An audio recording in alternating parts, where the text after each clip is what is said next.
कुछ टाइप्स। अभी हम ये समझने की कोशिश करेंगे कि जब दो लोग आपस में बात करते हैं, जब दो लोग आपस में कम्युनिकेशन कर रहे हैं,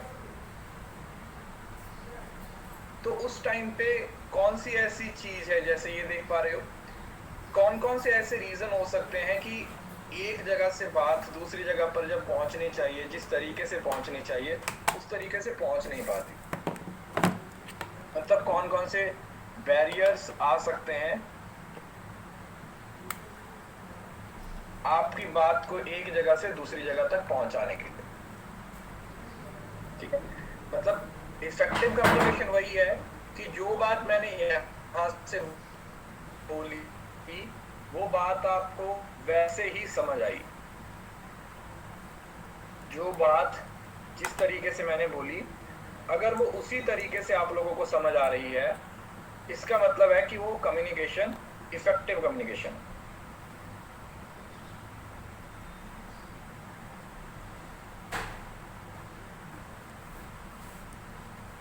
इफेक्टिव कम्युनिकेशन है, राइट। लेकिन अगर मैंने बोला जो यहाँ पे और आपको समझ कुछ और आया, दैट मीन्स कि वहां पर कुछ प्रॉब्लम हो सकती है, कुछ बैरियर हो सकता है, कुछ एरर्स हो सकता है। वो बैरियर्स कौन से हो सकते हैं, वो एरर्स कौन से हो सकते हैं, अभी हम उन्हीं के बारे में क्या करने वाले हैं, बात करने। ठीक है जी। तो नॉइस एक बैरियर का ही टाइप है। मतलब बैरियर है वो एक बड़ी टर्म है कम्युनिकेशन के, जो बैरियर्स हैं, समझो ना, जो बैरियर है वो एक बड़ी टर्म है। इसी की एक टाइप को आप नॉइस भी बोल देते हो। इसी की एक टाइप को हम क्या बोल देते हैं, नॉइस बोल देते हैं। ये बैरियर की एक टाइप है जिसको आप नॉइस बोल देते हो, और फिर नॉइस की भी कुछ अलग अलग टाइप्स होते हैं। ठीक है, एक एक करके हम समझने की कोशिश करते हैं। नॉइस का मीनिंग समझने की कोशिश करते हैं। सो नॉइस इज एन इंटरप्शन। ये क्या है, एक इंटरप्शन है, इंटरप्ट हो जाता है। That can creep in any point, किसी भी जगह पर ये आ सकती है जब हम कम्युनिकेशन कर रहे हैं। ठीक है, दो लोग जब आपस में बात कर रहे हैं तो किसी भी टाइम पर ये जो नॉइस है वो आप लोगों को देखने को मिल सकती है। किसी भी टाइम पर ये जो नॉइस है वो आप लोगों को देखने को मिल सकती है। ये बैरियर, ये प्रॉब्लम है, वो आप लोगों को देखने को मिल सकती है, जिससे आपका जो कम्युनिकेशन का प्रोसेस है वो क्या बन जाता है, वो इनइफेक्टिव बन जाता है। कम्युनिकेशन का जो प्रोसेस है वो क्या बन जाता है, इनइफेक्टिव बन जाता है।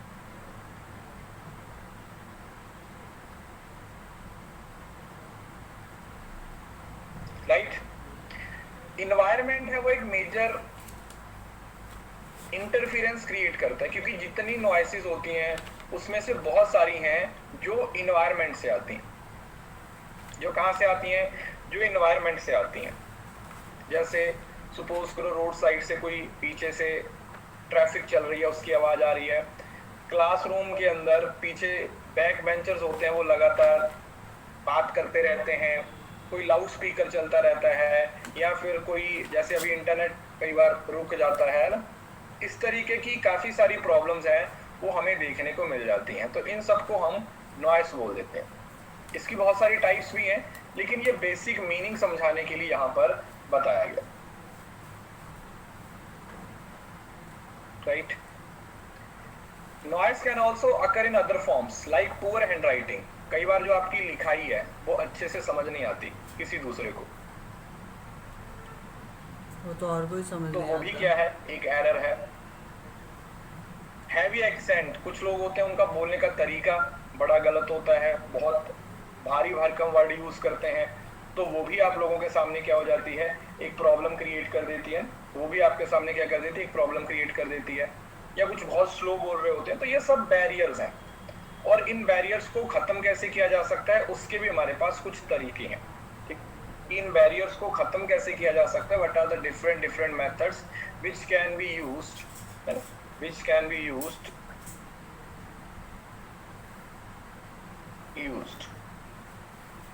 जिसको यूज किया जा सकता है क्या करने के लिए, अपनी बात रखने के लिए। राइट। जैसे ये देखो, ये दो लोग आपस में बात कर रहे हैं तो बीच में बर्ड्स है वो चिप कर रहे हैं, मतलब ये एक एक्सटर्नल नॉइस है, पीछे से पंछियों की आवाज आ रही है, राइट, इसको बोल देते हैं आप नॉइस। अब हमारे पास फिजिकल नॉइस हो सकता है, रिटन नॉइस हो सकता है, टेक्नोलॉजिकल। मतलब नॉइस को आप लोगों ने ये समझना है कि नॉइस का सोर्स क्या है, समझ लो ना, कि जो नॉइस है उसका जन्म कहां से हो रहा है, जो नॉइस आपको सुनने को मिल रही है इसका ओरिजिन कहां से हो रहा है, ठीक है जी। इस नॉइस का ओरिजिन कहां से हो रहा है, वो सोर्स देखने को मिलता है, उस सोर्स को अंडरस्टैंड करना। अगर आपको सोर्स पता चल गया कि अच्छा ये नॉइस इस वजह से अराइज हो रही है, तो फिर आपको खुद ही पता चल जाएगा, आइडेंटिफाई करना इजी हो जाएगा कि अच्छा यार यहाँ पर नॉइस है, उसका रीजन ये है, नॉइस है उसका रीजन ये है, this is the reason for noise, कि नॉइस का जो रीजन है वो ये वाला है।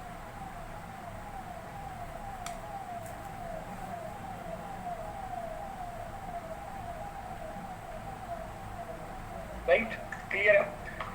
सो जैसे टेक्नोलॉजिकल नॉइस है, अभी मैं बोलूँ टेक्नोलॉजिकल नॉइस है, टेक्नोलॉजी की वजह से नॉइस हो रही है, मतलब जैसे अभी एकदम से बीच में इंटरनेट बंद हो जाता है, कई बार स्ट्रक हो जाता है, आपके एंड से चीजें आपको क्लियर नहीं सुनाई देती है ना, तो वो सब भी क्या है, all these are part of noise. ये सब भी किसका पार्ट है, ये नॉइस का ही पार्ट है।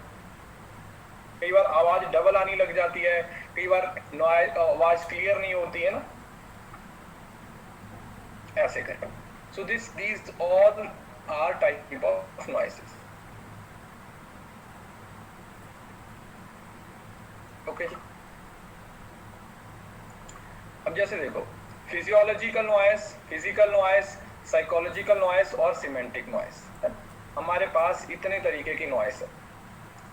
Physiological noise, physical noise, psychological noise और सिमेंटिक। अब ये बैरियर में भी आ जाता है, बस आप लोगों ने ना इस वर्ड का मीनिंग समझना है, फिर उसके साथ बैरियर लिखा हो या नॉइस लिखा हो उससे कोई फर्क नहीं पड़ता, ठीक।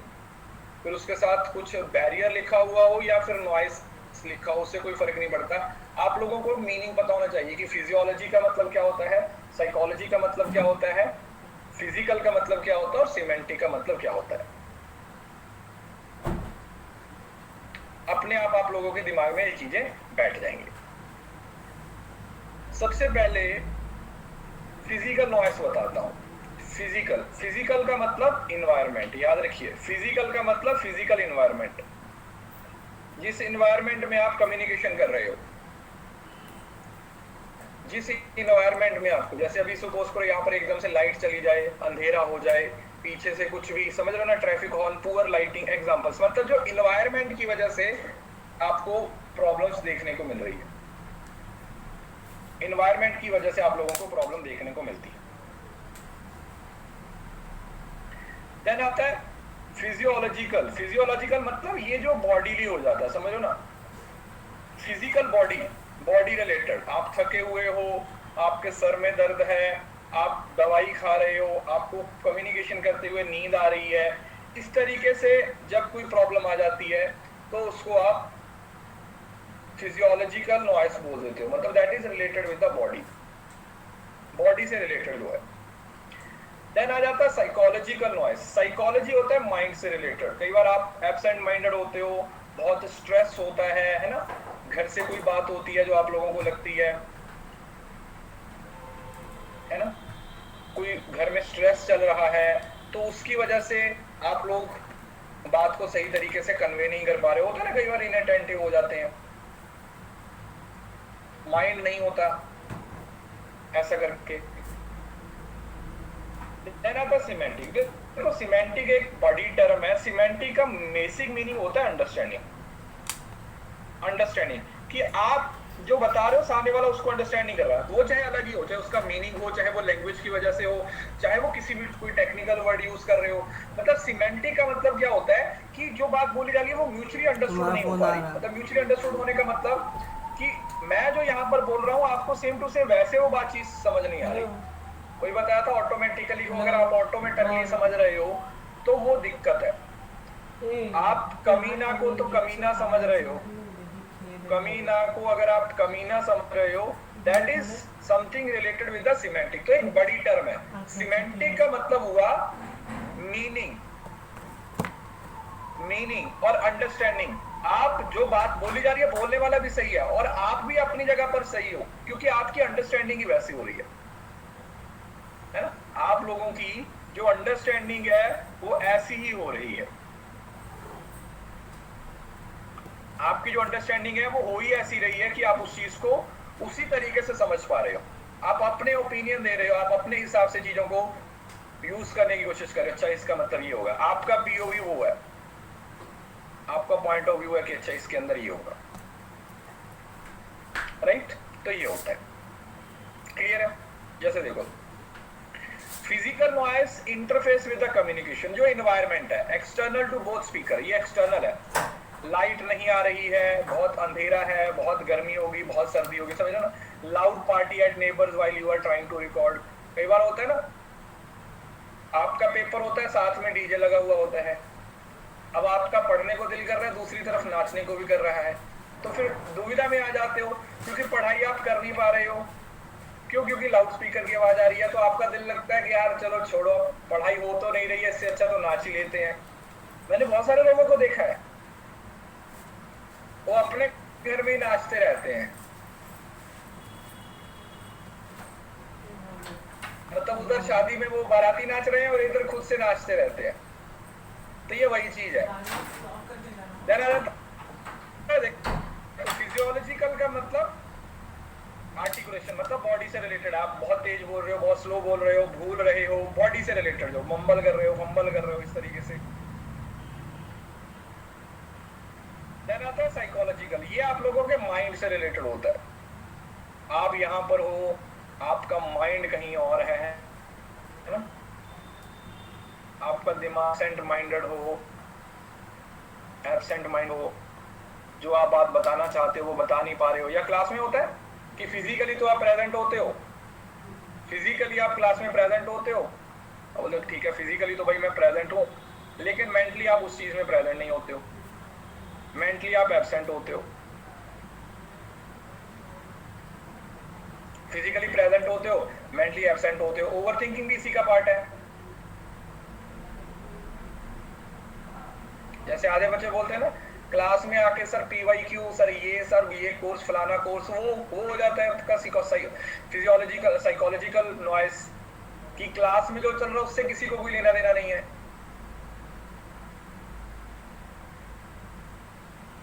ना। क्लास में जो चल रहा है उससे कोई लेना देना है। सर हिंदी की पीडीएफ कहाँ पे है, सर इंग्लिश की पीडीएफ कहाँ पे है, वो सब ये साइकोलॉजिकल नॉइस ही होता है। ये सब किसका पार्ट है? All these are part of psychological noise.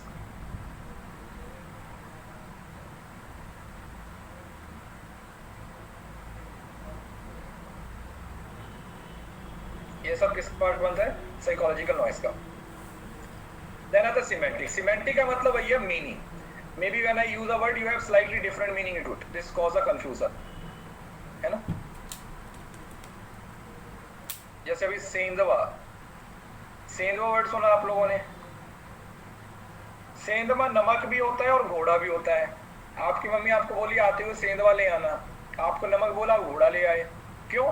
क्योंकि आपके लिए नमक नहीं था, वो आपके लिए घोड़ा था, आपके लिए घोड़ा था। आपकी मम्मी ने आपको बोला अच्छा मैं बाहर जा रही हूँ, सब्जी बना देना और नमक डाल देना। आपने कोलगेट डाल दिया। आपकी मम्मी ने पूछा कोलगेट क्यों डाला, तो आपने बोला कोलगेट में नमक है, कोलगेट में नमक है, तो इस वजह से मैंने नमक की जगह पर कोलगेट डाल दिया। जैसा देखो, एक सी ये भी है, एक सी ये भी है, एक सी ये भी है। अब तीनों हैं, कहने को सी है ना, तीनों हैं तो सी ही, लेकिन तीनों का अलग अलग मीनिंग है। इस सी का सबसे प्यारा मीनिंग है, दिस सी मीन्स क्यूट, और इस सी का मतलब देखना, इस सी का मतलब समंदर। तो सबका मीनिंग अलग अलग हो गया।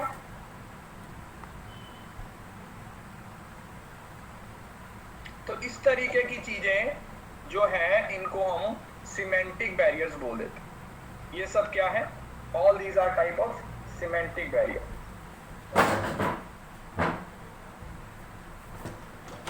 इन सभी को हम सिमेंटिक बैरियर बोल देते हैं कि भैया सिमेंटिक प्रॉब्लम हो गई है, अंडरस्टैंडिंग की प्रॉब्लम हो गई है, मीनिंग की प्रॉब्लम हो गई है। मैं जो बोलना चाहता हूं मेरी बात को अलग तरीके से समझा जा रहा है। जो मीनिंग है वो मैं जो मीनिंग बता रहा हूं वो कुछ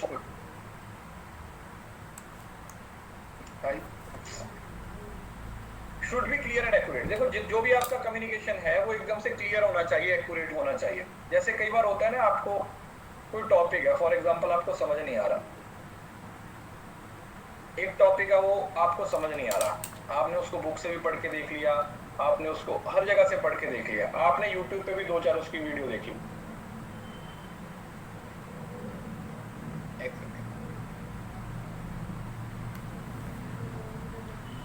फिर भी आपको समझ नहीं आया, तो आपने एक बार क्या कर दिया, उसको ये बोल दिया कि यार मुझे समझ ही नहीं आ रहा, छोड़ ही देता हूँ। फिर अचानक से आप लोगों ने सोचा चलो एक बार, तो यूट्यूब पे किसी अंग्रेज की वीडियो लगा लिया आपने, उसने जो पढ़ाया वो एकदम से पहली बार में आपको होता है। कई बार एक टॉपिक 4 जगह पर पढ़ने के बाद आपको बिल्कुल भी समझ नहीं आता, लेकिन 5वीं जगह पर कोई बंदा होता है, कोई टीचर होता है, वो ऐसे समझा देता आपको उसी टॉपिक को, जितना मर्जी कॉम्प्लिकेटेड हो। समझ रहे हो ना? तो ये पावर है कम्युनिकेशन की। This is the power of communication, कि ये कम्युनिकेशन के अंदर आपको ये देखने को मिलता है।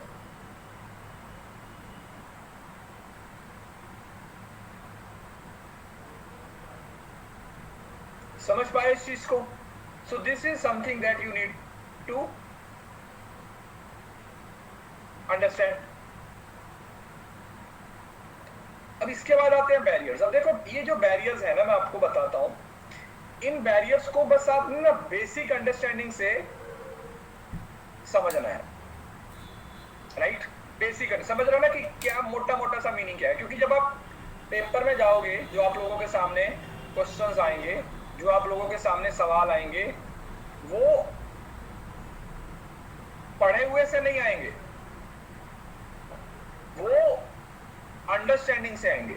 आप लोगों को अंडरस्टैंड करना पड़ेगा, आप लोगों को ये देखना पड़ेगा कि अच्छा यार अगर ये वाली प्रॉब्लम है तो क्या ये इंटरकल्चरल कम्युनिकेशन की प्रॉब्लम हो रही है, ये बंदे के बोलने के तरीके से हो रहा है, ये बंदे के कहने के तरीके से हो रहा है, ये जो प्रॉब्लम आ रही है वो आ क्यों रही है,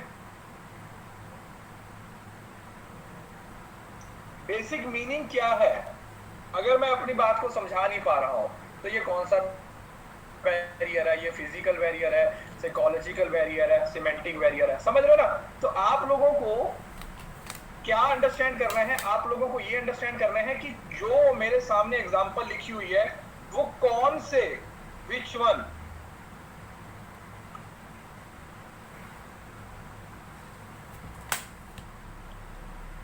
वो किसकी बात कर रहे हैं, वो किसकी बात कर रहे हैं। Are you getting the point? इस वजह से जैसे देखो अब ये लिंग्विस्टिक बैरियर, अब इसको मैं कितना भी पढ़ाता रहूं, मतलब क्या है कि भाई ये लैंग्वेज की प्रॉब्लम है। लिंग्विस्टिक का मतलब लैंग्वेज है। मैं पंजाबी बोल रहा हूं, तुम्हें पंजाबी नहीं आती, तुम हिंदी बोल रहे हो, मुझे हिंदी नहीं आती, तो प्रॉब्लम आ गई। सिंपल, लैंग्वेज की प्रॉब्लम है। मतलब अगर हम लोग कॉमन लैंग्वेज में बात कर रहे हैं तो हम एक दूसरे को अच्छे तरीके से समझ पाएंगे, हम एक दूसरे को अच्छे तरीके से रिलेट कर पाएंगे, है ना? यस और नो? जैसे मूवीज होती हैं, आप लोगों ने नॉर्मली देखा होगा। अब कोई इंग्लिश मूवी है, इंग्लिश मूवी आप किस तरीके से देख सकते हो? पहला है कि आपका इंग्लिश में आप बहुत ज्यादा तंग है, तो आप बोलते हो भैया मेरे को हिंदी डब में देखनी है, मेरे को तो कुछ भी समझ नहीं आता, तो मेरे को हिंदी डब में देखनी है।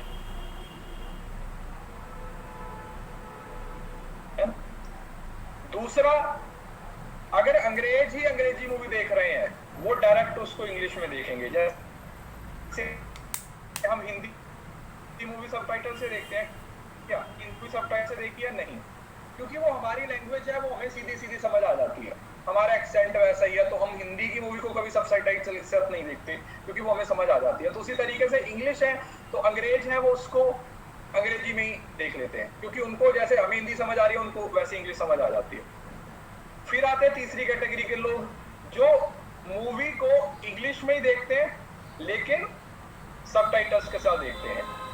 अब सबटाइटल्स से फायदा क्या हो जाता है कि कई बार उनका एक्सेंट ऐसा होता है, जैसे अब इंग्लिश मूवी में कौन सा एक लैंग्वेज में आता है, कुछ है वो ब्रिटिशर्स एक्सेंट में आता है, कुछ है वो यूएस का एक्सेंट है, मतलब यूएस का तो फिर भी समझ आ जाता है। ब्रिटिशर्स शो देखना उनका एक्सेंट ऐसा होता है। आप ना जमीन आसमान का फर्क होता है, कोई आप ब्रिटिश शो देखो या फिर आप कोई अमेरिकन शो देखो, दोनों शो में बोल इंग्लिश ही रहे हैं वो, लेकिन उनके एक्सेंट में जमीन आसमान का फर्क है। आपको समझ नहीं आएगा, मतलब मेरे को नहीं समझ, मेरे को मतलब ज्यादा नहीं तो मेरे को तकरीबन 16-17 साल हो चुके हैं इंग्लिश मूवीज देखते हुए, और मैं बहुत मूवीज देखी हैं, बहुत सारी वेब सीरीज देखी हैं।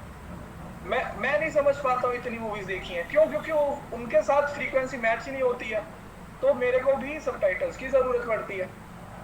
सो ये अगर सबटाइटल ना हो तो वो कुछ और ही बोलता रहे, हमें समझ ही नहीं आया ना, बिना सबटाइटल के तो बात समझ ही नहीं आएगी, तो इस वजह से।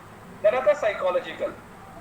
साइकोलॉजिकल का मतलब फोबिया, डिप्रेशन, साइकोलॉजी जैसे होता है ना। से कल एक वीडियो देख रहा था, एक लड़का उसको स्टेज पे बुला लिया, वो पहली बार स्टेज पे बोल रहा था, वो बोला कि मैं ना पहली बार स्टेज पे आया हूँ तो मुझे ये समझ नहीं आ रहा कि मेरी टांगे कांप रही हैं या स्टेज कांप रहा है ना। तो वो साइकोलॉजिकल बैरियर्स हो जाते हैं, एक डर, एक फोबिया है ना, होता है ना।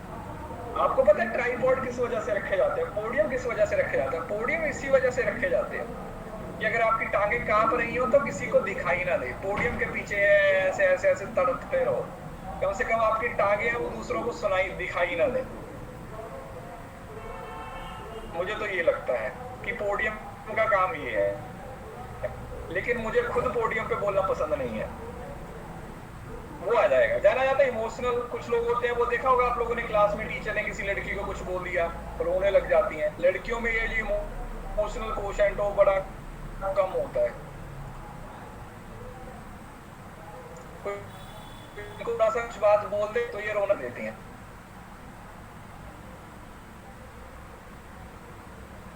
ये सच्चाई है। अब ये कोई वो नहीं है कि हम बोले कि भाई सर ये आप लड़कियों के लिए बोल रहे हो या लड़कों के लिए बोल रहे हो।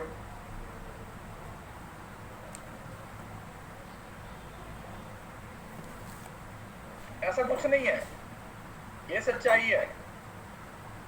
ऐसा करके देन है फिजिकल। ये फिजिकल वही है, कोई आप लोगों की जो मशीन है वो नहीं चल रही, आप लोगों की नॉइस बहुत आ रही है, इन्वायरमेंट से प्रॉब्लम है, ऑर्गेनाइजेशन स्ट्रक्चर वाली। अब ये आ जाते हैं किसमें, ये ऑर्गेनाइजेशन का पार्ट बन जाते हैं। किसका पार्ट बन जाते हैं? They become the part of organisation.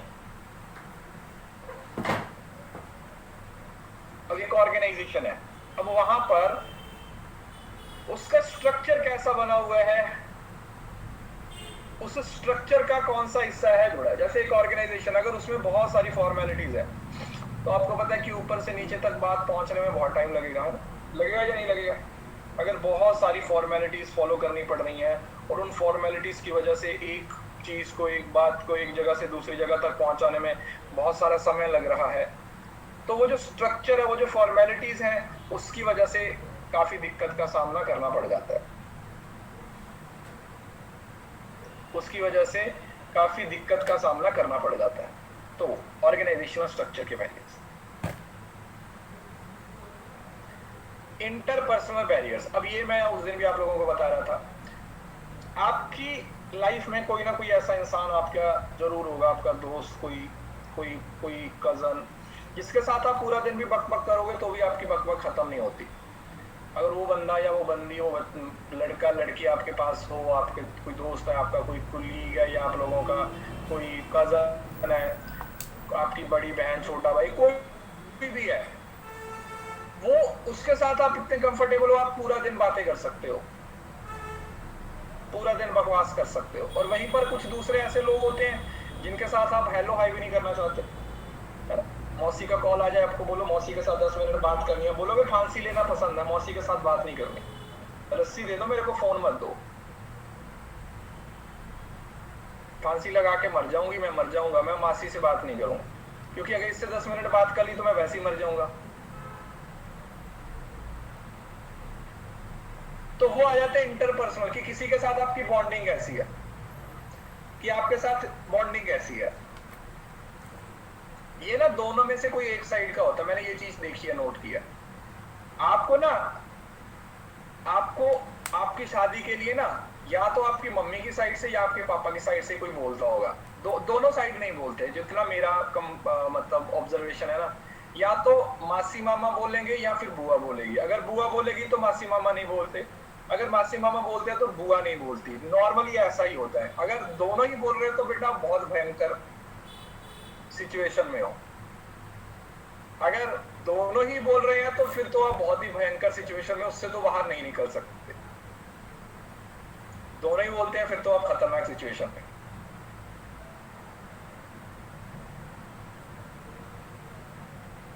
इस वजह से देन आ जाता है कई बार आपके इंडिविजुअल बैरियर्स हो जाते हैं, आप पर्सनल लेवल पे बात नहीं करना चाहते, आपको चीजें सही नहीं,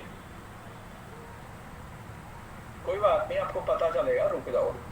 देन उसके बाद आता है हमारे पास, सर इसका भी फिक्स हो गया मेरा तो इसमें रोने वाली कौन सी बात है बेटा, तो खुशी की बात है। इसमें रोने वाली कौन सी बात है बताओ, इसमें रोने वाली बात है क्या कोई?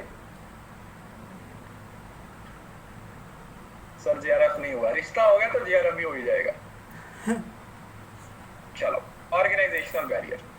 अब ऑर्गेनाइजेशनल बैरियर मतलब जो किसी पर्टिकुलर ऑर्गेनाइजेशन का पार्ट है,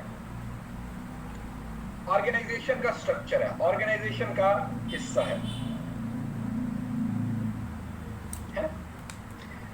ऑर्गेनाइजेशन के स्ट्रक्चर की वजह से बहुत सारे बैरियर्स आ जाते हैं। यार तुम ना कहीं पे भी भाग जाओ, तुम ना दुनिया छोड़ दो तो शायद एक अलग बात है, लेकिन इस धरती पर रहते हुए इस जन्म में ना तुम्हें शादी करनी ही पड़ेगी। आज कर लो, कल कर लो, 4 महीने को कर लो, 6 महीने का कर लो, 6 साल को कर लो, करनी ही पड़ेगी। इस वजह से तो इस टॉपिक के बारे में बात ना ही करें तो बेहतर है।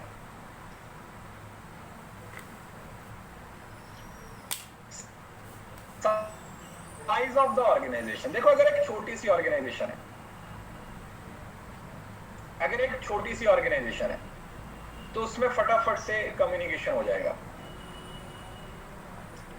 आपने अपनी बात बोली, 2 ही कमरों की ऑर्गेनाइजेशन है तो एक बात दूसरी जगह पर बड़े आराम से सीधी पहुंच जाती है। Physical distance between employees, 2 employees के बीच में कितना डिस्टेंस है। Then specialisation of job and activities, अगर बहुत अनस्ट्रक्चर्ड सी जॉब है तो वहां पर कम्युनिकेशन भी डिफिकल्ट होगा। ऑर्गेनाइजेशन कल्चर, अब देखो ऑर्गेनाइजेशन का कल्चर है, जैसे कुछ ऑर्गेनाइजेशन होता है बस क्लास में आ जाओ, ऑर्गेनाइजेशन का कल्चर है। अब एक होता है जैसे टीम कल्चर होता है ना, टीम कल्चर समझते हो?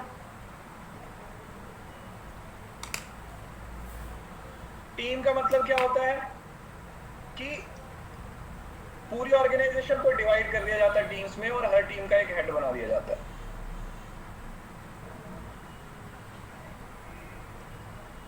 राइट?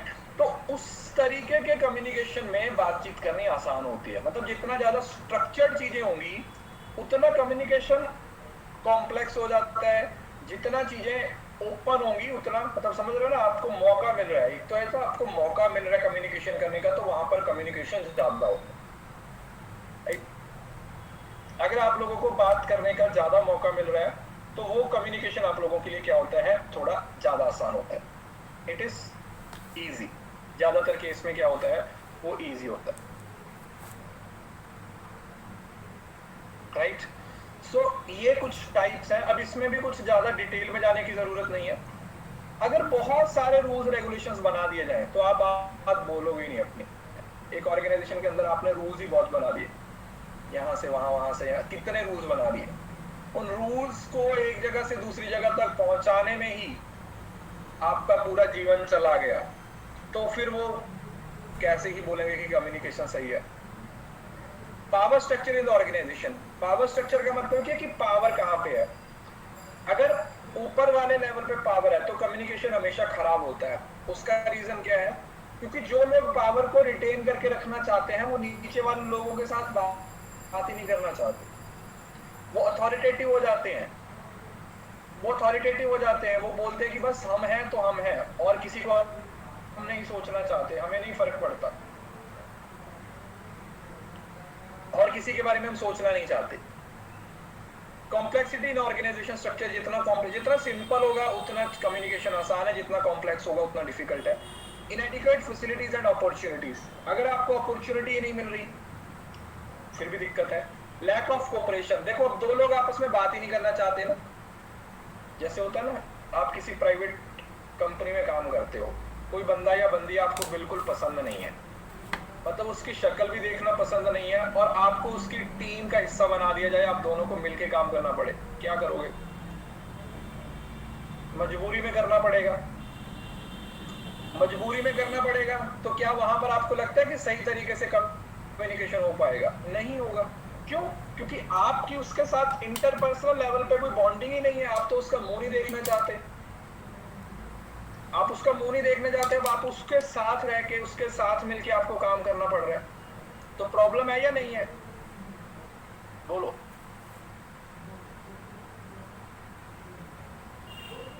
ये प्रॉब्लम है या नहीं है? बिल्कुल। उसके साथ कम्युनिकेशन करोगे कैसे? कैसे करोगे? नहीं कर पाओगे ना, इस वजह से। एक सेकंड,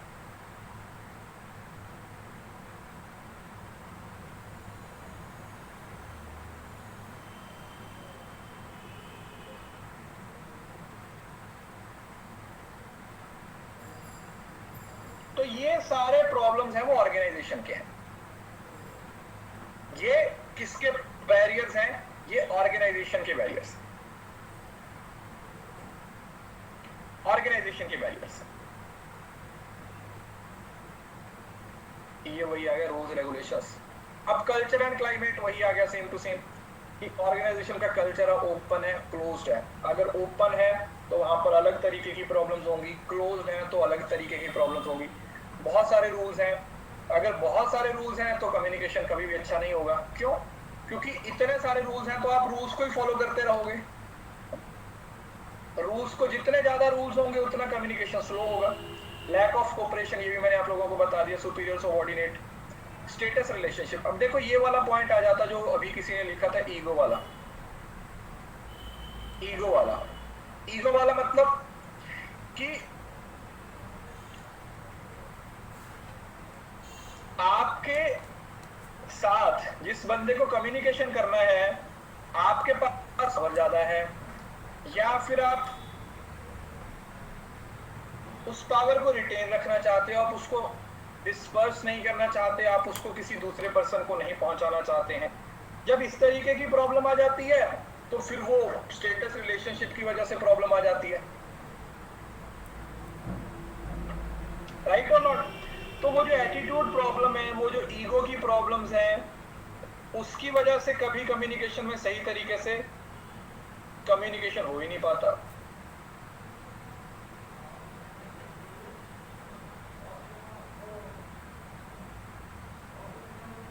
कम्युनिकेशन हो ही नहीं पाता। कैसे हो जाएगा? आप सुपीरियर हो तो आपको लगता है कि नहीं नहीं, मैं मेरे को नीचे वालों के साथ बात करने का क्या मतलब है, वो आए मेरे पास। नीचे वाले आपके पास इस वजह से नहीं आ रहे क्योंकि उनको डर है कि ये तो बेवकूफ सा बंदा है, क्यों ही जाऊं। तो वो जो बॉन्डिंग खराब हो जाती है, जिसकी वजह से ना तो आप अपनी बात उस बंदे तक पहुंचा पाते हो, ना वो बंदा अपनी बात आप लोगों तक पहुंचा पाता है, तो आप खुद ही उसमें फंस के रह जाते हो इस वजह से। कई बार ना जब फिजिकल बैरियर्स आ जाते हैं तो उसमें ना कुछ प्रॉब्लम्स हैं वो आपको देखने को मिल जाती हैं। जैसे एक होता है कंपीटिंग स्टिमुलस, कि ये फिजिकल नॉइस में कैसे आ जाता है। कंपीटिंग स्टिमुलस का मतलब क्या होता है? देखो, स्टिमुलस का मतलब कोई चीज जो आप लोगों को ट्रिगर कर रही है, तो अगर उसको कंपीट करने के लिए एक और वो आता है ना, आप लोगों ने देखा होगा एक्स्ट्रा नॉइस वेरिएबल, ये बिल्कुल उसी तरीके से है। एक्स्ट्रा नॉइस वेरिएबल, आप टीचर क्लास में बच्चों को पढ़ा रहा है और क्लास के पीछे वाले बच्चे पटर पटर पटर बात कर रहे हैं, तो वो टीचर की बात और उनकी जो चुगलियां हैं वो आपस में कंपीटिंग स्टिमुलस बन गई हैं, बैक बेंचर्स की बातें। तो अब से जो जीत जाएगा उसके पास क्लास का कंट्रोल आ जाएगा। अगर बैक बेंचर है वो ज्यादा बोल पाए तो फिर वो क्लास को कंट्रोल कर लेंगे, और अगर टीचर उनको चुप करवा देगा तो टीचर के पास कंट्रोल आ जाएगा।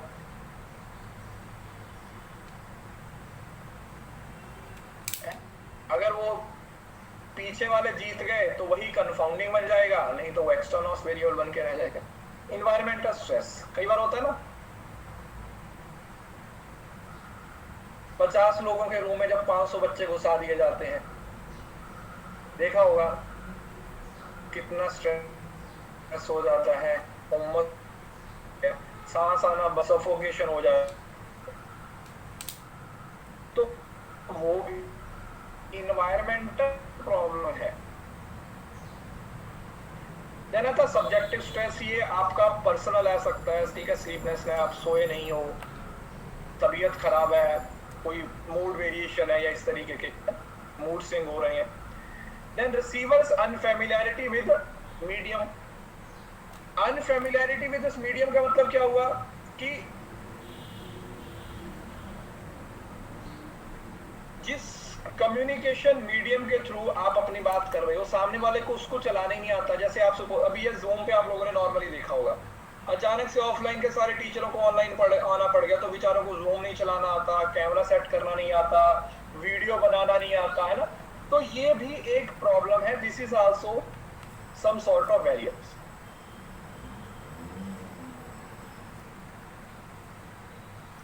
जैसे आपके मम्मी पापा को तो चलो ठीक है, फिर भी इंटरनेट चलाना आता होगा, आप अपने दादा दादी को फोन दो और उन्हें बोलो तो वो नहीं समझ पाएंगे, उनको वो उसको समझ नहीं पाएंगे। कैसे समझ सकते हैं? उनके लिए वो चीजें एकदम से नहीं है, उनके लिए चीजें वो आसान नहीं है।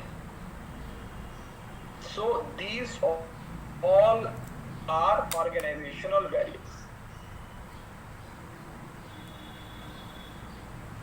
Right. So this is something directly और इनडायरेक्टली जो कम्युनिकेशन को वायलेट करते रहते हैं। अब आता मीडिया के बैरियर। जैसे फेस टू फेस कम्युनिकेशन सबसे एक आइडियल कम्युनिकेशन होता है ना। आपके सामने कोई बंदा बैठा हुआ है, कोई किसी तरीके का कोई बैरियर नहीं होगा। लेकिन वही है मीडिया का, जैसे मैंने बताया कि पुराने टाइम पे आप लोगों ने देखा होगा हमारे घरों में टीवी होते थे जिसपे एक एंटीना लगा हुआ होता था, तो उस एंटीना को घुमाते थे ऊपर से जाके, तब जाके वो टीवी पे क्लैरिटी आती थी। होता था या नहीं होता था? नहीं तो वो एंटीने को घुमाते रहते थे इधर, है ना, इधर उधर इधर। होता था या नहीं? यस और नो? सो ये भी एक फिजिकल या फिर मीडिया बैरियर्स है, मीडियम के बैरियर्स हैं कि जिस मीडियम के थ्रू आप अपने मैसेज को कन्वे करने की कोशिश कर रहे हो वो पहुंच नहीं पा रहा।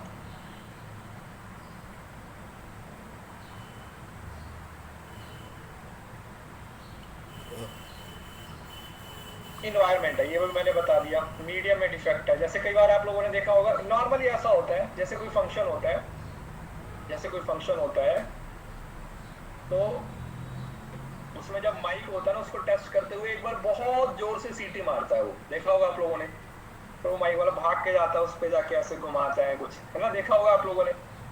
एकदम इतनी जोर से सीटी सी मारता है ना, कान फटने वाले हो जाते हैं, इतना जोर से आवाज आती है, ठीक है, इतनी जोर से आवाज आती है कि एकदम से कान फटने वाले हो जाते हैं। भाग के जाता, फिर वो जाके उसको सही करता है, उसकी फ्रीक्वेंसी। तो वो सब फिजिकल या फिर वो मीडिया के बैरियर्स हैं जो आपको नजर आ रहे हैं, है ना। माइक टेस्टिंग में 1 2 3 mic testing, 1 2 3 mic testing, testing वो वाली चीज। अब साइकोलॉजिकल बैरियर्स में ना एक सेल्फ इमेज होती है। देखो सेल्फ इमेज में ना 2-3 तरीके की सेल्फ होती है। जैसे हम बोलते हैं ना कि हम जिस तरीके से सोचते हैं हम उस तरीके का बन जाते हैं। बहुत सारे लोग दुनिया में इसी वजह से सक्सेसफुल नहीं हो पाते क्योंकि उनके अंदर ना एक बोलते हैं ना सेल्फ डाउट होता है। क्या होता है? Self doubt. सेल्फ डाउट समझ रहे हो ना? अपने आप पे भरोसा ना करना कि यार पता नहीं मैं कर पाऊंगा या मैं नहीं कर पाऊंगा, जिसकी वजह से बहुत सारे लोग रिस्क ही नहीं ले पाते। क्योंकि अगर आप अपनी लाइफ में रिस्क नहीं लेते या आपके अंदर रिस्क लेने की कैपेबिलिटी नहीं है तो फिर डेफिनेटली रिस्क नहीं है तो फिर रिटर्न भी नहीं है। तो हम कई बार अपनी एक नेगेटिव सेल्फ इमेज बना लेते हैं,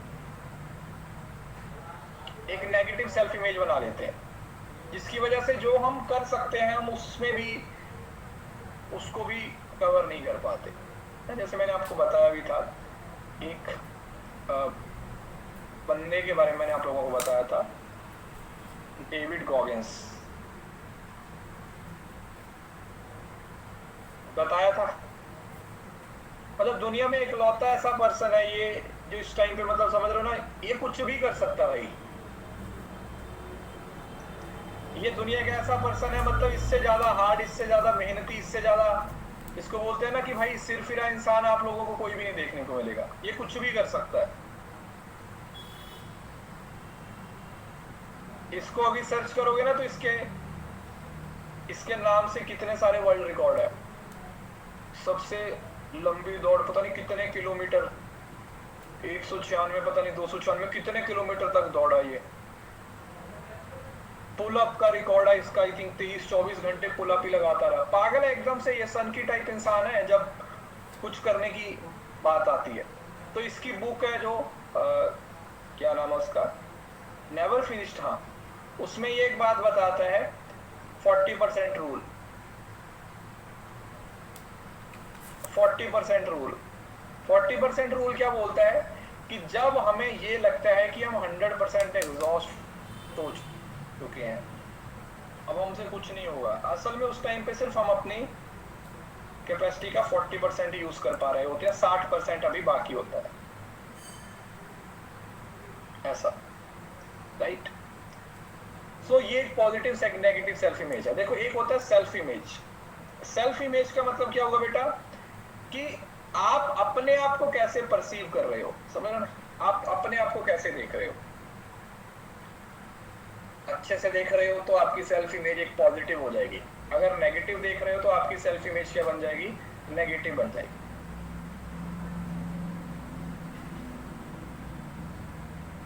हाउ यू सी योरसेल्फ, आप अपने आप को कैसे देख रहे हो, ठीक है? आप अपने आप को कैसे देख रहे हो, that is your self image.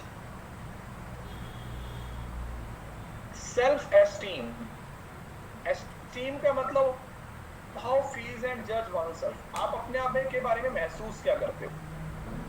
Esteem होता है ना लास्ट लेवल, एक ऐसा एक्चुअलाइजेशन से एस्टीम मतलब वो स्टेटस, एक सिंबल, अपने बारे में जजमेंट क्या है आपकी।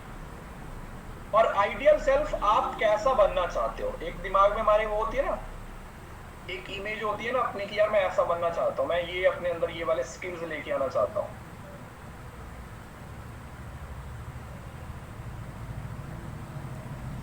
कि मैं क्या सोच सकता हूं, मैं कैसे आगे बढ़ सकता हूं, है ना? सो वो हमारी क्या हो जाएगी, that will be our ideal self, ठीक है। इंफॉर्मेशन ओवरलोड है, ये भी एक बहुत बड़ी प्रॉब्लम है। इंफॉर्मेशन ओवरलोड का मतलब क्या हुआ, आज के समय में जो टाइम चल रहा है, इस टाइम के दौरान आपको पता है कि हर चीज से रिलेटेड कितनी इंफॉर्मेशन अवेलेबल है, और ज्यादा इंफॉर्मेशन भी एक बैरियर है। जिस बात को एक पेज पे आप लोगों को सिखाया जा सकता है, अगर उसी चीज को समझाने के लिए 15 पेज लगा दिए जाए तो वो इंफॉर्मेशन ओवरलोड ही है। जितनी ज्यादा इंफॉर्मेशन होगी उतना ओवरलोड होगा। देखा होगा आप लोगों ने, अगर आप 10 किताबें बैठ के पढ़ोगे, 10 किताबें एक टाइम पे बैठ के पढ़ोगे तो आपको कुछ भी समझ नहीं आएगा, क्योंकि एक तो कंफ्यूजन हो जाएगा और प्रॉब्लम हो जाएगी।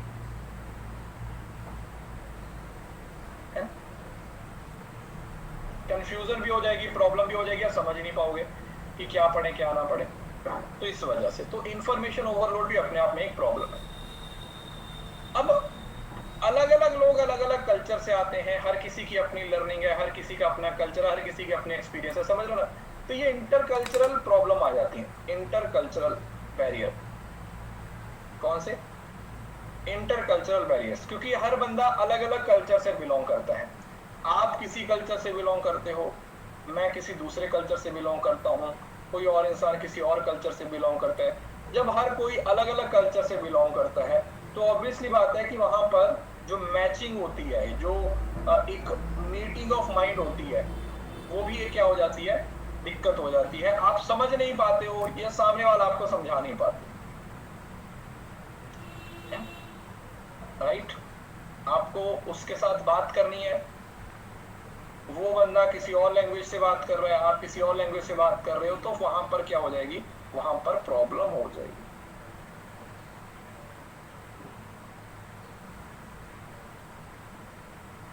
राइट। यस। अब आता है फ्रेम ऑफ रेफरेंस। अब देखो, फ्रेम ऑफ रेफरेंस को ध्यान से समझना। फ्रेम ऑफ रेफरेंस का मतलब होता है बाहरी दुनिया को देखना। फ्रेम ऑफ रेफरेंस समझ रहे हो ना? ये फ्रेम ऑफ रेफरेंस ना परसेप्शन जैसा ही होता है, ध्यान से समझना। हाँ, लैंग्वेज बैरियर बोल सकते हो कि आपका पॉइंट ऑफ व्यू क्या है। This is something that is POV, जिसको आप परसेप्शन भी बोल देते हो। तो ये परसेप्शन या फ्रेम ऑफ रेफरेंस का मतलब यही होता है कि आप दुनिया को किस नजरिए से देखते हो, आपकी परसेप्शन कैसी है, और ये परसेप्शन बनती कैसे है। ये over the period of time आप लोगों के कल्चर, आपके बिलीफ, आपकी सोसाइटी, आपके चाइल्डहुड, आपकी फैमिली, आपके इन्वायरमेंट से बनती है। जिस तरीके के इन्वायरमेंट में आप रहते हो उस तरीके की आपकी सोच हो जाती है। जैसे एक बिजनेसमैन है, उसका बेटा है, वो जब से पैदा हुआ, जब से छोटा हुआ, उसने घर में बिजनेस की बातें देखी हैं, पैसों की बातें देखी हैं, तो उसका पढ़ाई में नॉर्मली इंटरेस्ट नहीं होता। क्यों? क्योंकि उसका घर का माहौल ऐसा है, उसको पता है कि मुझे आगे चल के बिजनेस ही करना है। उसको कोई फर्क ही नहीं पड़ता कि मैं 10वीं फेल हूं, 8वीं फेल हूं, मुझे पता है मेरे को अपने बाप का बिजनेस ही चलाना है। वहीं पर एक बंदा है, कोई अगर मिडिल क्लास में पैदा हुआ है, तो वो अपने माँ बाप को स्ट्रगल करते हुए देखता है, तो वो सोचता है नहीं नहीं यार, मेरे को मेहनत करनी है। अब एक्टर एक्ट्रेसेस है, सोचो, जिसका बाप करोड़ोंपति है, अरबोंपति है, उनको क्या पढ़ाई लिखाई की कोई दिक्कत होती है क्या? तुम सपोज करो तुम ऐसे बाप के घर में पैदा हुए जिसके पास 1 अरब रुपए है, तो तुम यहाँ पर मेरी क्लास में धक्के खा रहे होते क्या? नहीं,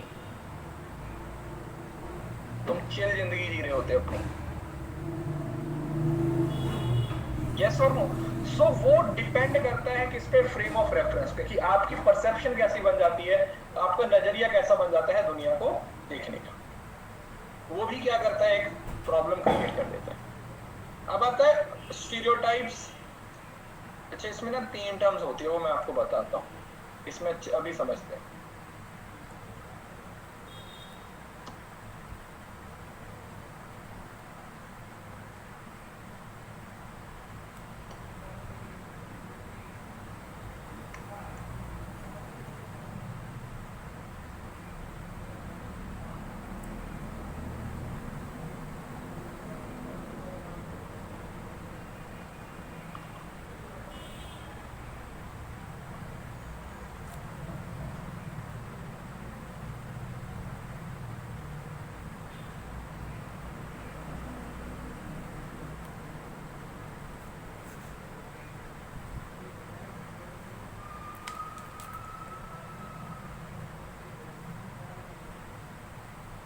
नॉर्मली इसमें 3 टर्म्स देखने को मिलती है, इसको मैं हटा देता हूँ।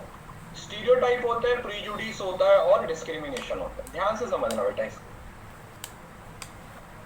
3 चीजें होती हैं।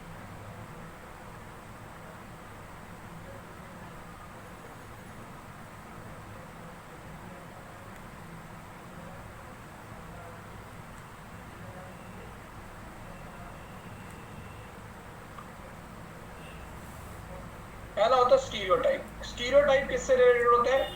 कॉग्निशन से रिलेटेड होता है कि आप लोगों के बारे में सोचते क्या हो, है ना। स्टीरियोटाइप समझ रहे हो ना? Stereotype that is related in your mind. Stereotype, आप किसी चीज के बारे में एक माइंड सेट बना लेते हो।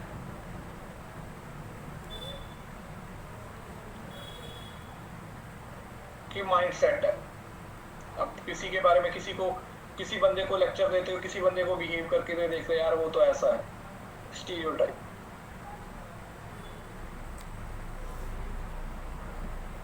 बना दे तो कि लड़कियों को ड्राइविंग नहीं आती, एक स्टीरियोटाइप है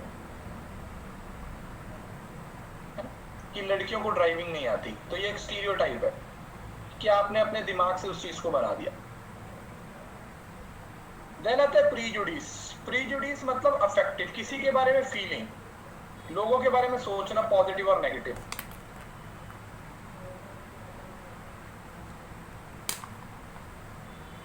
I hate Yankee fans, they make me angry. किसी को पॉजिटिवली और नेगेटिवली किसी के प्रति एटीट्यूड रखना, एटीट्यूड, एटीट्यूड।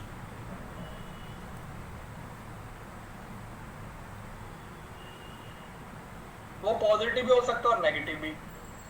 और discrimination that is related with the action, जब आप किसी को ट्रीट करते हो गलत, ये तो आप लोगों ने नॉर्मली देखा होगा डिस्क्रिमिनेशन में कि भाई वो पर्टिकुलर कास्ट के बच्चों को बेंच पे बैठने नहीं दिया जाता। पुराने टाइम पे भी होता था, ये तो भेदभाव हो गया ना, डिस्क्रिमिनेशन कि नहीं भाई मैं तो अमीर घर से हूँ या मैं इस कास्ट से हूँ तो दूसरे कास्ट वाले, ये होता है।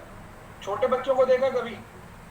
वो सबके साथ खेलते रहते हैं, हिंदू मुस्लिम सिख ईसाई जैनी बौद्धी सब खेल रहे हैं, क्योंकि उनको पता ही नहीं है कि भेदभाव होता है क्या। वो तो बड़े होते हैं तब जाके उनको पता चलता है। वही बच्चे जिनके साथ वो बचपन में खेलते रहे हैं उन्हीं को मारने के लिए दौड़ते हैं फिर।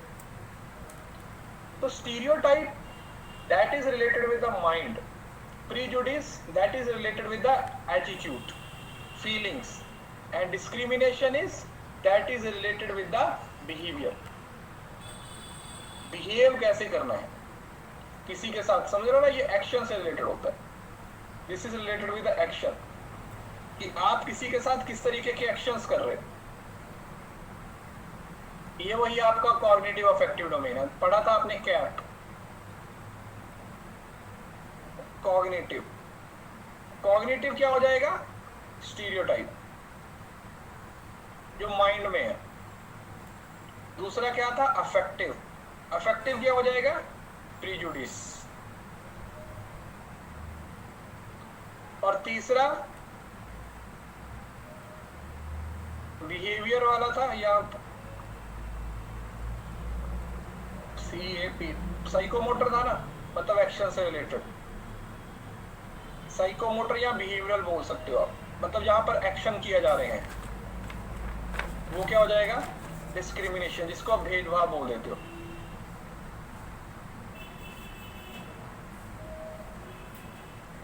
डिस्क्रिमिनेशन, जिसको आप भेदभाव भी बोल देते हो। भेदभाव, एक्शन के थ्रू किसी को दिखाना, किसी को नीचा दिखाना।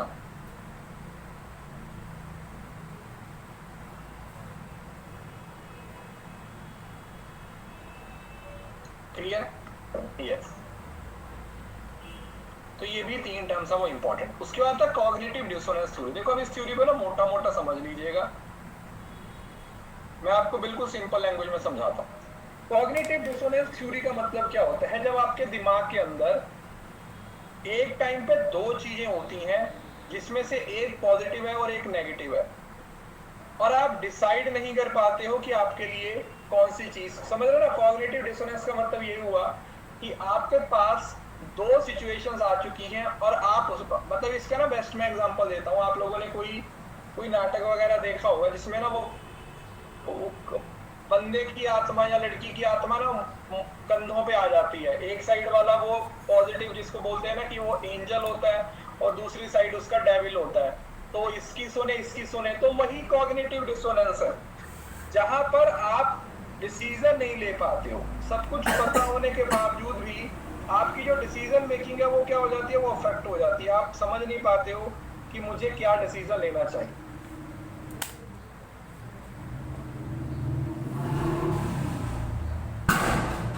डिसोनेंस का मतलब डिसाइड ना कर पाना एक तरीके से।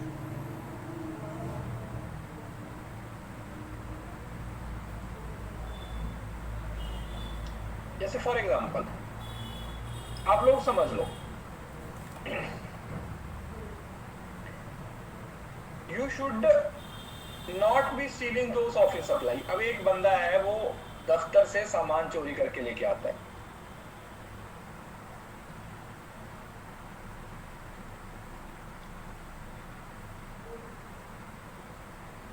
तो जो उसकी अच्छी साइड है वो उसको बोलती है नहीं नहीं तुम्हें ऑफिस से चोरी नहीं करनी चाहिए, चोरी करना गलत बात है। तो पहले इसकी सुनता, अच्छा चोरी करना गलत बात है। फिर दूसरी side, what is a big deal, क्या ही फर्क पड़ता है, you deserve to get few privilege sometimes, कभी कभी चोरी करने में क्या आ जाता है। अब इसके बाद ये कंटिन्यू किस चीज को करेगा, वो डिसाइड करेगा इसके एक्शन क्या होंगे, कि ये आगे भी चोरी करेगा, ये चोरी करने को कंटिन्यू करेगा, है ना, क्या ये आगे भी इसी तरीके से चोरी करता रहेगा, या फिर ये उस चीज को क्या कर देगा, चेंज कर देगा।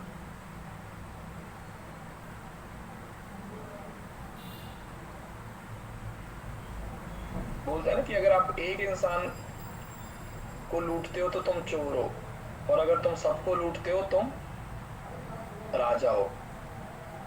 राजे यही तो करते हैं। तो कॉग्निटिव डिसोनेंस थ्योरी आपको इसी चीज को लेके हमेशा कंफ्यूजन में रखती है कि आप ये डिसाइड नहीं कर पाते हो, है ना, बोलते हैं ना copy from one source is plagiarism, copy from 100 sources research. यही बोलते हैं कि एक से कॉपी किया तो वो प्लेजरिज्म है, और 10 से कॉपी किया तो वो रिसर्च है। अभी सच्चाई भी यही है, सच्चाई भी यही है ना। तो कॉग्निटिव डिसोनेंस यही है कि जहां पर आप ये डिसाइड नहीं कर पाते हो कि आप लोगों को क्या करना, तो उस केस में जो नेगेटिव डिसोनेंस होता है उसको हम क्या करते हैं, उसको रिमूव करने की कोशिश करते हैं। मतलब जहां पर आपके एक्शन और बिलीफ है उनकी कंसिस्टेंसी खत्म हो जाती है, तो हम अपने एक्शंस को चेंज करके उस डिसोनेंस को क्या करने की कोशिश करते हैं, रिड्यूस करने की कोशिश करते हैं। जैसे नॉर्मली आप लोगों ने देखा होगा, आप में से कोई सिगरेट पीता है,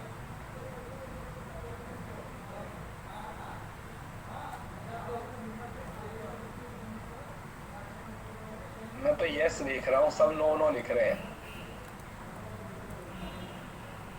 चलो देखो, वो तो हर किसी की अपनी अपनी चॉइस है। कोई सिगरेट पीता है तो मैं कौन सा तुम्हें गोली मारने वाला हूँ, मैं तो सिर्फ तुम्हें सिर्फ एक एग्जांपल देने के लिए कुछ समझाने की कोशिश करने लगा हूँ। क्या, जब जो सिगरेट की डिब्बी होती है उस पर लिखा भी होता है ना, smoking is injurious to health, जो स्मोकिंग है वो हेल्थ के लिए इंजीरियस है, खतरनाक है, लेकिन फिर भी लोग पीते हैं। That is also cognitive dissonance. वो पढ़ते भी हैं, वो पढ़ते भी हैं, अच्छा पैसे लगाते रहते हैं, अच्छा सिगरेट पीना सेहत के लिए हानिकारक, अच्छा साथ में पढ़ भी रहे हैं और फूक भी रहे हैं। That is the example of cognitive dissonance. सब कुछ पता होने के बाद भी जब आप एक नेगेटिव चीज को चलाते रहते हो, उसको क्या बोल देते हैं, कॉग्निटिव डिसोनेंस, राइट। अब कुछ और छोटी छोटी टर्म्स हैं, ये इधर देखते हैं, यहां पर पढ़ते हैं। प्रोजेक्शन। प्रोजेक्शन क्या होता है, जब लोग अपनी प्रॉब्लम्स के लिए दूसरों को ब्लेम करते हैं। पेपर में फेल खुद हुए और इल्जाम लगा दिया अपने टीचर पर, होता नहीं, पेपर में फेल हो गए खुद और बाद में इल्जाम लगा दिया, नहीं नहीं भाई इस मास्टर ने अच्छे से नहीं पढ़ाया था, इस मैडम ने अच्छे से नहीं पढ़ाया था। या सुनो, ये मैडम ने अच्छे नहीं पढ़ाया, इस मास्टर ने अच्छे नहीं पढ़ाया, इस वजह से मैं फेल हो गया या मैं फेल हो गई।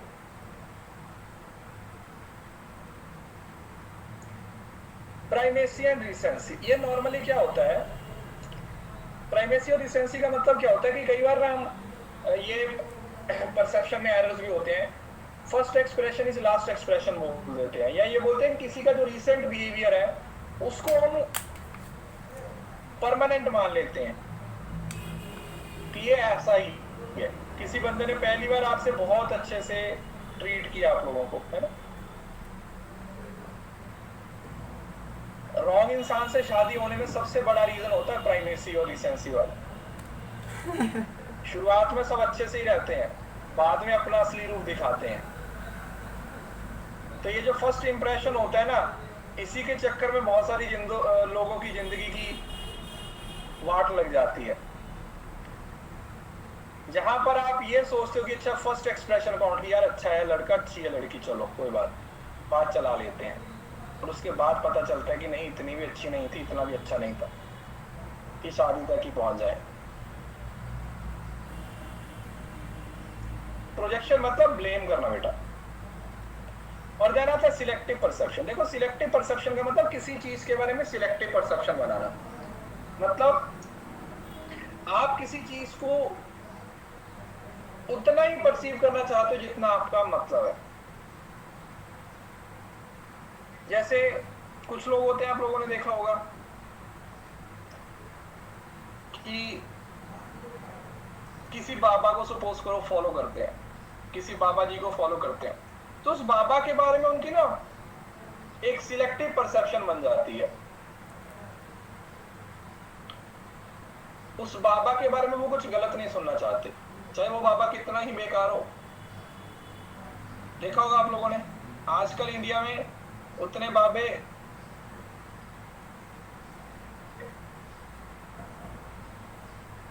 बाहर नहीं है जितने अटे हुए हैं, वो अभी भी उनको बुरा नहीं बोलते, उनके लिए वो अभी भी भगवान है। देखा होगा जिन बाबू को 20-20 साल की सजा हो रखी, उनके भक्त आज भी उनको भगवान ही मानते हैं। नहीं नहीं हमारे तो बाबा जी हैं। सुप्रीम कोर्ट ने उनको रेप केस में, एक्सटॉर्शन के केस में, फिरौती के केस में, भ्रष्टाचार के केस में 20-20 साल की सजा सुना रखी है। फिर भी लोग उनके बारे में एक सिलेक्टिव परसेप्शन बना के रखते हैं, नेगेटिव नहीं सुन सकते। फिर भी उनके बारे में लोग नेगेटिव नहीं सुन सकते। This is the example of selective perception. अब इसके अंदर दो टर्म्स होती हैं बेटा, एक सिलेक्टिव अटेंशन। सिलेक्टिव अटेंशन का मतलब होता है कि आप अपने काम की चीजों पे अटेंशन देते हो। जैसे अभी इस टाइम पे क्लास की बात करो, क्लास की बात करो, अभी इस टाइम पे क्लास चल रही है, और क्लास के साथ साथ आप लोगों को पता है कि पीछे से शायद आपकी कोई और आवाज आ रही होगी, आपकी मम्मी पीछे घर में कोई काम कर रहे होंगे, आपके भाई बहन है, कोई उनका दोस्त आया हुआ घर में। तो क्या आप उनकी सब बातों पे ध्यान दे रहे हो? बताओ, क्या आप उनकी बातों पे ध्यान दे रहे हो? नहीं ना। क्यों? क्योंकि वो चीजें आपके मतलब की नहीं है, तो वो सिलेक्टिव अटेंशन का पार्ट नहीं है। आपका अटेंशन किसमें है? आपकी अटेंशन मेरी बातों पे है, जो मैं पढ़ा रहा हूं, जो मैं क्लास में बता रहा हूं। So that is selective attention, that is selective attention.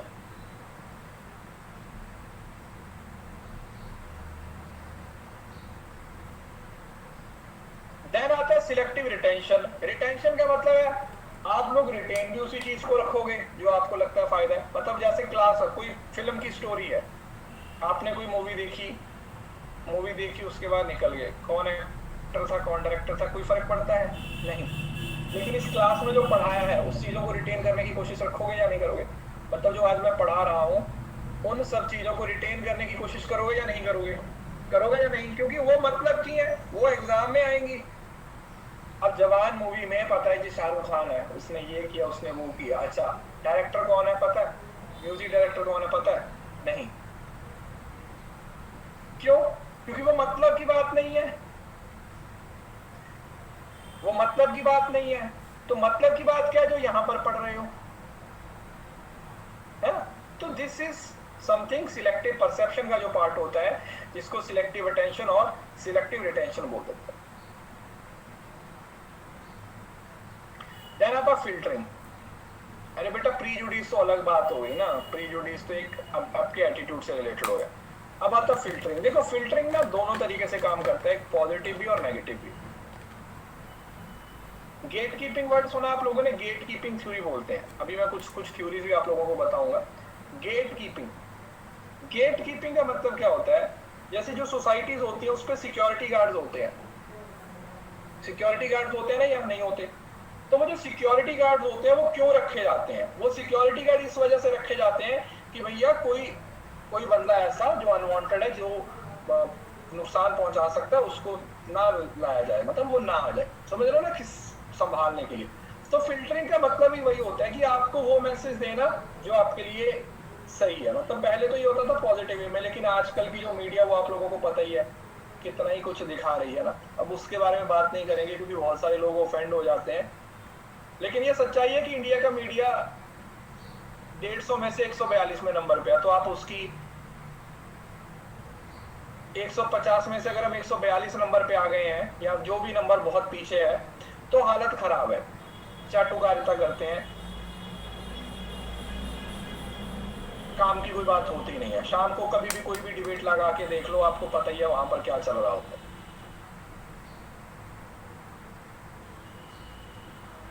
ये बात है, तो उसके बारे में बात नहीं कर रहे हैं। मैं सिर्फ समझा रहा हूं कि मीडिया वाले फिल्टरिंग कैसे कर रहे हैं, मीडिया वाले फिल्ट्रेशन कैसे करते हैं, या गेट कीपिंग कैसे करते हैं। वैसे तो ये एक पॉजिटिव वर्ड है कि जैसे बहुत सारी इंफॉर्मेशन होती है, ये वो आप लोगों का तक वही इंफॉर्मेशन लेके आना चाहते हैं। यहाँ पर एक फिल्टर लगा हुआ है ना, घर में फिल्टर लगा हुआ होता है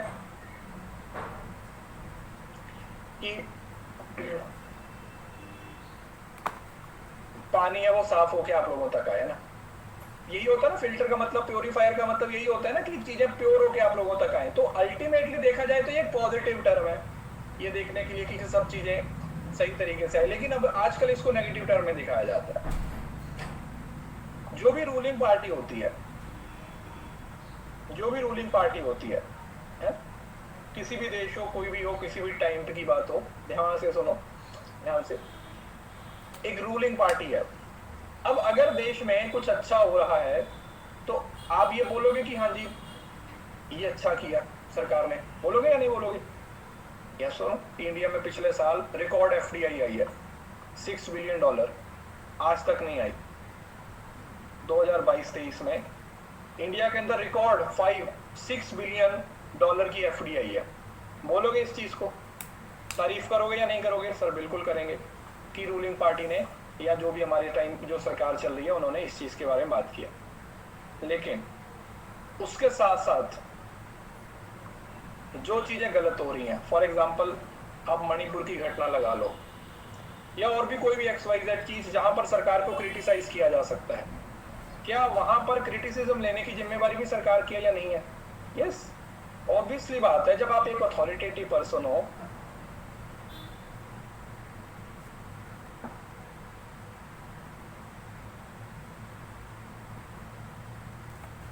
तो उसमें बेटा तो उसका नहीं हुआ।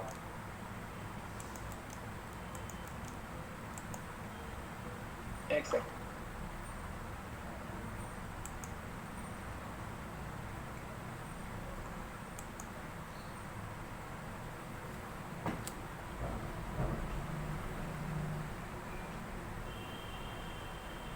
है ना? तो इसको बोलते हैं फिल्ट्रेशन। जब फिल्टर करके आप लोगों तक वही इंफॉर्मेशन पहुंचाई जाती है जो वो पहुंचाना चाहते हैं, उसको फिल्ट्रेशन बोला जाता है। ठीक है, सो दिस इज फिल्ट्रेशन। तो ये पॉजिटिव और नेगेटिव दोनों तरीके से क्या होती है आजकल के टाइम पर इस्तेमाल होती है। सिलेक्टिव परसेप्शन मैंने आपको बता दिया, आई नो सिंड्रोम, कि मेरे को सब पता है।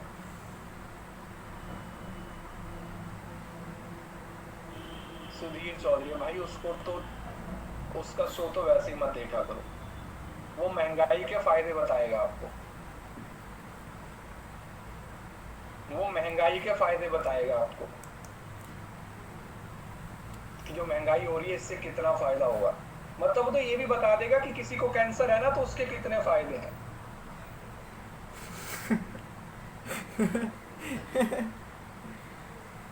हर चीज के फायदे बता देगा वो, है? चलो, ये तो सिलेक्टिव परसेप्शन हो गया कि आप परसीव कर रहे हो किसी चीज को। परसेप्शन कैसे बनाते हैं?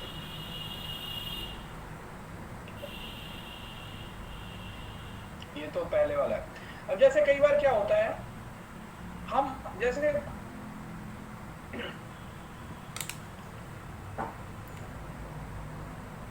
Undue importance to written words, जैसे फॉर एग्जांपल आप सोचो कि हम एक कम्युनिकेशन करते हैं बोल के, है ना, बोल के किए जाने वाले कम्युनिकेशन और लिख के किए जाने वाले कम्युनिकेशन में फर्क होता है या नहीं होता?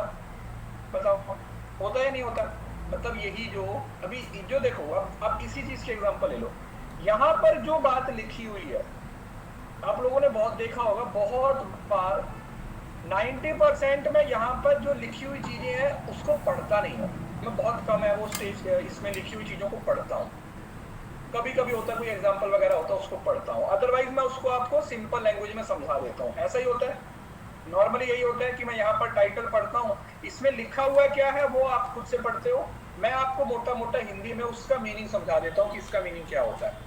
लेकिन अगर मैं आपको टिपिकली इसी तरीके से समझाऊं, the undue importance given to the written words may lead to loss of information, मतलब अगर line to line word to word समझाऊं तो आपको लगता है कि वो इफेक्टिव कम्युनिकेशन होगा? नहीं, फिर तो बोलोगे कि सर वो तो लिखा हुआ भी है, आप कुछ ऐसा बताओ ना जो यहाँ पर नहीं लिखा हुआ।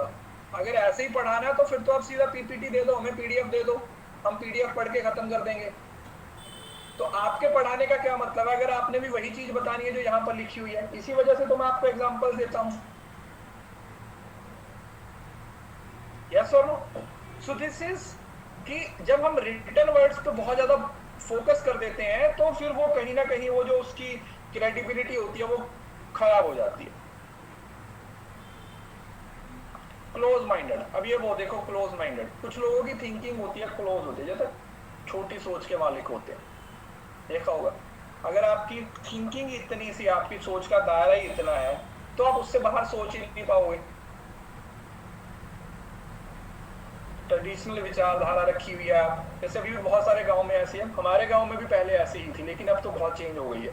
मैं आपको बताता हूँ, शायद 12वीं तक, जितना मुझे याद है 12वीं तक मैंने अपने गांव की किसी लड़की को जीन्स में देखा नहीं था। Can you imagine? मैंने नहीं देखा था वेस्टर्न कल्चर, मतलब वेस्टर्न कपड़ों में।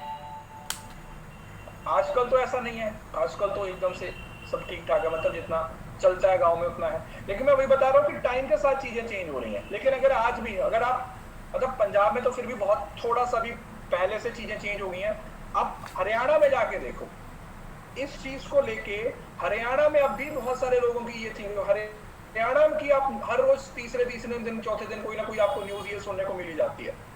ऑनर किलिंग के बहुत सारे केसेस हरियाणा में, बिहार में, पंजाब में, अक्सर इस तरीके की जो न्यूज है वो आप लोग सुनते हो,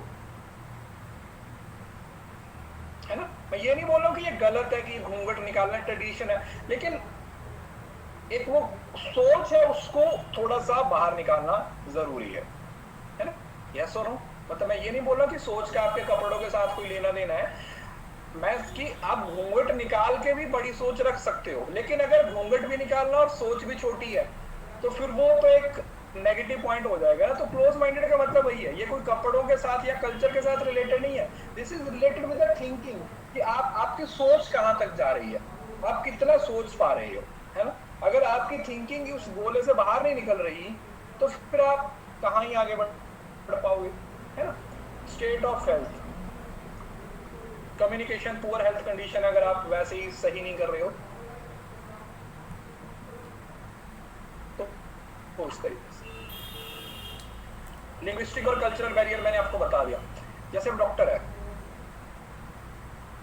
आप डॉक्टर के पास गए, जाके डॉक्टर को आपने बोला कि मेरा पेट खराब है, तो डॉक्टर आपको बोला ऐसे करो पैरासीटामोल की गोली खा ले। आपको पैरासीटामोल का पता ही नहीं है, अनपढ़ हो, तो बोलोगे क्या? बोला पैरासीटामोल, क्या पैरा पूरा, क्या आपको पता नहीं है? तो बोलेगा ऐसे करना, वो उसको बोल देना डॉक्टर ने बोला नीले रंग की गोली दे देना। जब आपको नीले रंग की गोली बोला जाएगा तब आपको झट से समझ आ जाएगा, तब आप होगा या नहीं होगा? नॉर्मली ऐसा ही होता है ना।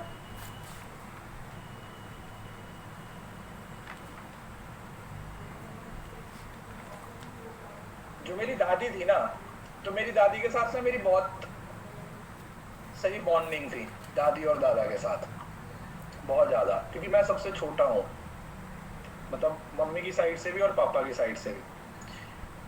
तो मेरे दादा दादी की ना मेरे साथ बहुत बनती थी।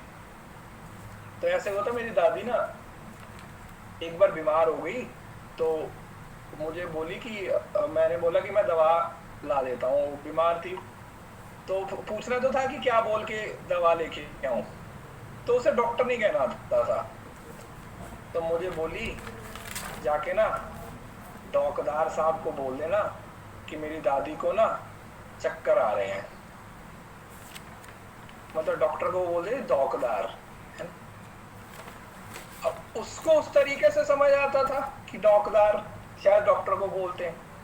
अब वो क्या है, वो एक लैंग्वेज की बैरियर है। मतलब मेरे को समझ आ गया कि अच्छा मेरी दादी ने ये बोला, है ना।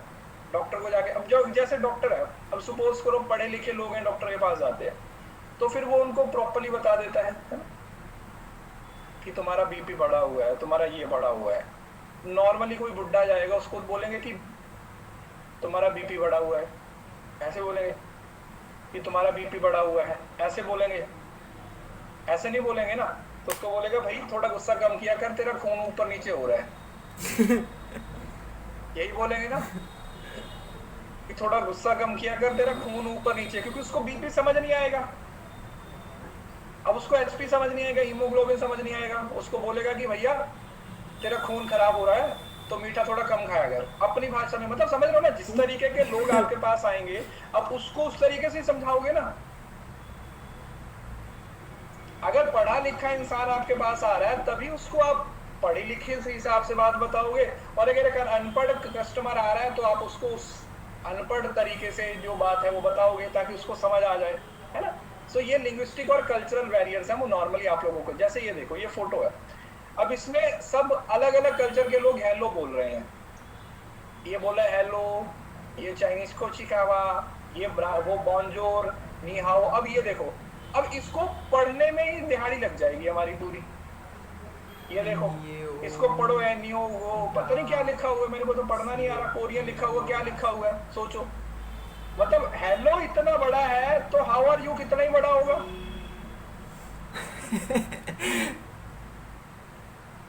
है ना। चलो कोई सी भी लैंग्वेज है, प्रॉब्लम वो नहीं है, उनके लिए तो कॉमन है, हमारे लिए उतना कॉमन नहीं है। तो हर किसी का अपना अपना कल्चर है, हर किसी का अपना अपना लैंग्वेज है, और उस लैंग्वेज के हिसाब से वो एक दूसरे के साथ क्या करते हैं, बातचीत करते हैं, एक दूसरे के साथ कम्युनिकेशन करते हैं। तो प्रॉब्लम है वो, सही है। अपना हेलो हाय, हमारा हेलो हाय ठीक है, उनका कोची का वो बॉन्जोर जैसे वो चलाते हैं, है ना। इस वजह से अब आता है सिमेंटिक बैरियर। ये मैं आपको पहले बता चुका। सिमेंटिक का मतलब that is related with the understanding, meaning, मैं क्या बोल रहा हूं और आप क्या समझ रहे हो। अगर एक ही बात है तो वहां पर किसी तरीके का कोई बैरियर नहीं है। लेकिन अगर मैं कुछ और बोल रहा हूं और आप कुछ और समझ रहे हो ना, ऑटोमेटिकली बोल रहा हूं और आपको ऑटोमेटिकली सुन रहा है, तो वो एक सिमेंटिक बैरियर है। अब ये तुम्हारी जिंदगी में कोई कमी ना आए और कोई कमी ना आए, तो ये दोनों ही वर्ड है, वो एक सेंस नहीं रख रहे हैं। लेकिन मैंने ये बोला और तुम्हें ये सुनाई दिया या तुम्हें ये समझा, सो this is semantic barrier.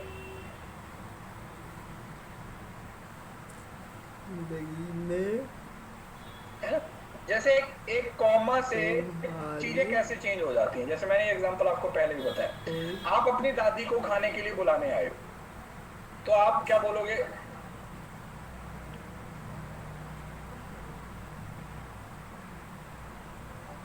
Let's eat grandma. अब ईट के बाद कॉमा लगा दिया तो इसका मीनिंग अलग हो गया, लेट्स ईट। आप दादी को बोले चलो दादी खाते हैं। और अगर आपने लेट्स ईट ग्रैंडमा सीधा बोल दिया दादी को खाते हैं, फर्क पड़ गया। एक तरफ तो आप दादी को बुलाने के लिए लेके आए हो खाना खाने के लिए कि चलो दादी खाना खाते हैं, और दूसरी तरफ आप अपनी दादी को ही खा रहे हो, तो दैट इज सिमेंटिक प्रॉब्लम।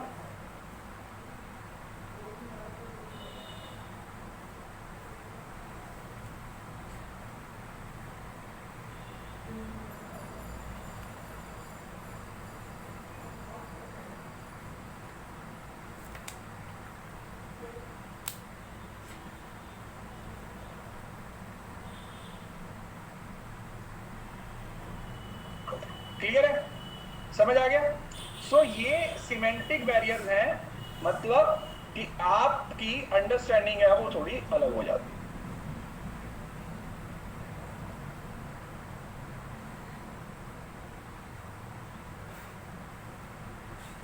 जैसे मैं एक वीडियो देख रहा था कल, एक रील आ रही थी, उसमें भी बड़ा सही था।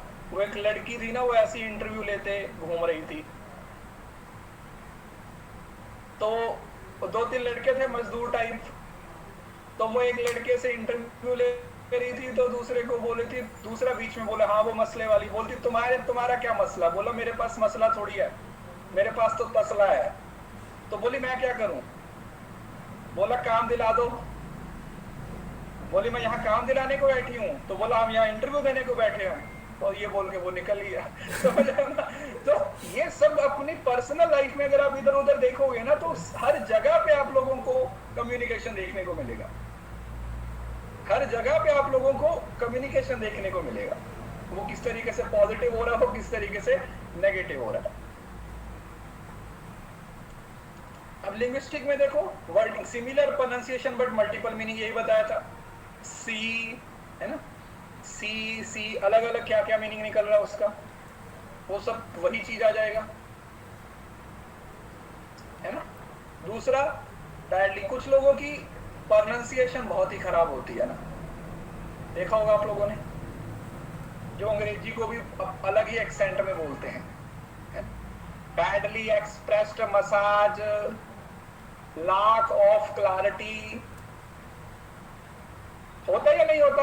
कुछ लोगों का बोलने का तरीका, मतलब इंग्लिश का सत्यानाश कर देते हैं लोग, तो वो भी एक सिमेंटिक बैरियर बन जाता है। और रॉन्ग इंटरप्रिटेशन, अब ये वही बोला, अब काका है, अब पंजाब में काका छोटे बच्चे को बोलते हैं, और साउथ में चले जाओगे तो बड़े भाई को बोलते हैं, इवन उनके बाप को, दादा को भी काका बोला जाता है वहां पर, समझ लो ना। तो हर किसी में, हर एक कल्चर में उस चीज का कुछ अलग मीनिंग होगा, दूसरे कल्चर में चले जाओगे तो उसका एक अलग मीनिंग हो जाएगा, है ना। बंगाली में अलग होगा, राजस्थान वाले अलग तरीके से सोचते हैं। तो ये सब किसका, ये सारी लैंग्वेज या फिर लिंग्विस्टिक बैरियर्स बन जाते हैं। अब आता है टेक्निकल लैंग्वेज, ये वही है। अब माउस है, माउस का मतलब क्या होता है? चूहा होता है, लेकिन ये एक माउस ये भी होता है। आप बिल्ली के सामने इसको फेंक दो और उसे बोले खा ले, ये भी तो चूहा ही है, खा जाएगी क्या? बड़ा तुम्हारी बिल्ली ने ITI कर रखा है ना, कंप्यूटर का डिप्लोमा कर रखा है, जो उसे पता है कि अच्छा इसको भी माउस ही बोलते हैं तो चलो खा लेती हूँ इसको भी, क्या ही फर्क पड़ता है? नहीं ना। तो टेक्निकल वर्ड अपने अपने अलग अलग मीनिंग रख रहे हैं, है ना। टेक्निकल वर्ड अपने अपने एक मीनिंग रख रहे हैं। इस माउस का मतलब कुछ और है अगर इस हिसाब से देखा जाए, दूसरी तरफ देखा जाए तो उसका मीनिंग कुछ और है। सही है ना। तो वो भी लैंग्वेज का ही प्रॉब्लम है। टेक्निकल जैगरॉन्स, जो वर्ड यूज किए जाते हैं ना, टेक्निकल वर्ड्स, इसकी बेस्ट एग्जांपल मैं आपको बताता हूं। आपने एक मूवी देखी होगी 3 इडियट्स, उसमें डायलॉग है ना, कहना क्या चाहते हो, वो ही चीज है। वो किताबों की इतनी सिंपल बुक्स भी बोला जा सकता है, या फिर उसकी इतनी बड़ी 4 लाइन की एक डेफिनेशन भी दी जा सकती है। अब अगर जिस बात को सीधा सीधा बोला जा सकता है, उसको इतना घुमाने की क्या जरूरत है, उसको इतना खींचने की क्या जरूरत है